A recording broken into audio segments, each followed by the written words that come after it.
in late May, the U.S. Navy dropped $150 million on a pair of new laser cannons. One of the so-called high-energy lasers, built by Lockheed Martin, is destined for testing on land.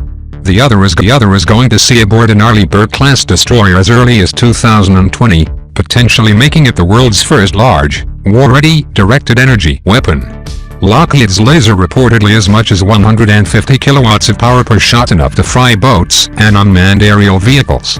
Upgrading the laser to 300 kilowatts, thus boosting its range and power, could allow it to also destroy fast-moving, incoming missiles before they can strike their targets. A laser fires more quickly and more cheaply, per shot, than today's missile launchers and conventional guns. The Navy is counting on inexpensive, quick-firing lasers to help it match a rapidly modernizing Chinese fleet. The Navy announced its purchase of the directed energy cannons on January 26, a little less than a year after first taking bids for a proven laser weapon that could be installed on destroyers in the shortest time frame possible. 4 companies bid on the contract. The contract award came just a few days before photos circulated online apparently depicting a prototype electromagnetic railgun on the deck of a Chinese warship at a port on the Yangtze River. A railgun uses magnetism rather than gunpowder to propel a shell, giving the munition greater range and power. The U.S. Navy has been experimenting with railguns on land, but has yet to send one to sea. With its surprise railgun installation, China has pulled ahead of the United States in one key military technology.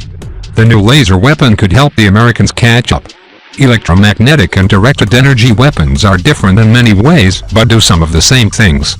Both rely on electrical power rather than gunpowder, making them faster acting than old-style guns.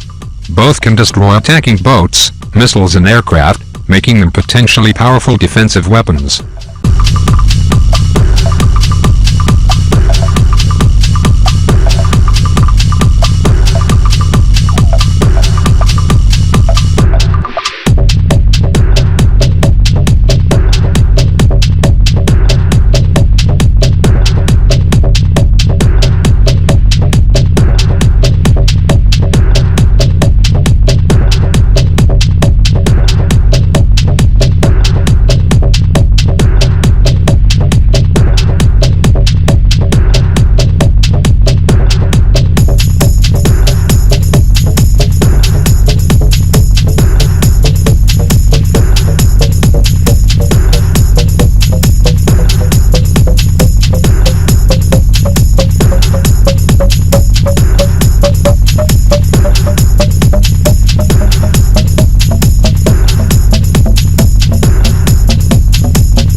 Whereas missiles cost $1 million or more apiece, and even railguns fire expensive shells, lasers don't need projectiles at all. Each shot costs just a few dollars. That's an important consideration during wartime. In combat scenarios, against a country such as China that has many AIVs and anti-ship missiles and a capacity for building or acquiring many more, an unfavorable cost-exchange ratio can become a very expensive and potentially unaffordable approach to defending Navy surface ships. Ronald O'Rourke, a naval expert with the Congressional Research Service, wrote in a November report. The Navy is betting on lasers to alter that defensive calculation. Low-cost directed energy weapons have to be part of our future, Admiral William Moran, then Vice Chief of Naval Operations, said at an industry conference in 2016. If we have to continue to rely on projectiles, we will run out of the ability to defend ourselves.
the Navy an experimental 30-kilowatt laser aboard the amphibious ship USS Ponce in 2014 and tested it at short range against flimsy target drones and boats.